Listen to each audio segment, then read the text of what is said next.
What's up, guys, and welcome back to Epic Journey Through the Bible. It's March 12, and we are now continuing on in John chapter 4, looking at the woman at the well and Jesus' interaction with her. Okay, so last time we left off, and Jesus had asked her for a drink. She was shocked that he was even talking to her. Now, Jesus responds to her by saying something really, really weird.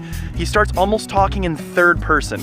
I don't know if you guys have ever had any classmates in school or brothers or sisters or people growing up who would refer to themselves in third person. It was super awkward and weird, like, Jacob is hungry now. And you're like, why don't you just say, I'm hungry, right? So Jesus does something like this. It's kind of funny. He says to the woman, he says to her, if you knew the gift of God, and if you knew who it was who was speaking to you and asking you to give them water, then you would ask him for water, and he would give you living water.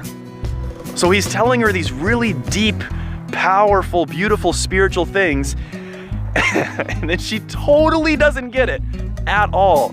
So she responds to him, sir, you don't even have anything to draw water.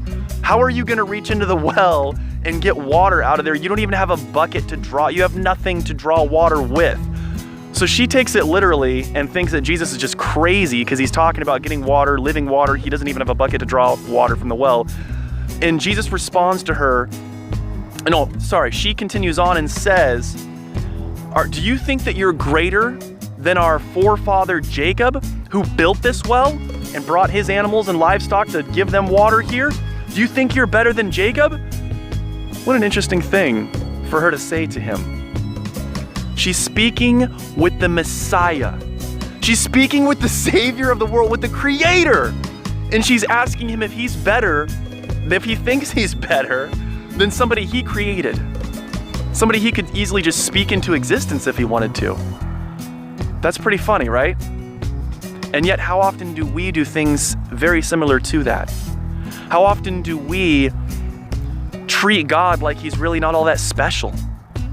When Jesus is face to face with us, when God is simply one prayer away, how often do we take that for granted and not really realize who it is we're talking to and that he is greater than anyone and we can ask him anything and he actually cares and he wants to give us those things? Guys, if you haven't prayed recently, or if your prayer life is kind of happening but not super sincere and it's not what you'd like it to be, I encourage you to try to get back on track. Start right now, start today. Ask God to help you get back on track because he's the one that wants you to be connected with him, and he's sitting right there in front of you trying to give you living water. But sometimes we say to him, who do you think you are? And he's like, well, the creator, the creator of the universe, that's all, no big deal. And he's right there willing to give us anything that's gonna be beneficial to us. So guys, I encourage you, get that prayer life on track, recognize who God is, and think about it. Sometimes in this life, you might be looking at Jesus face to face, but not realize it, just like the Samaritan woman. God bless you guys. Have an awesome day.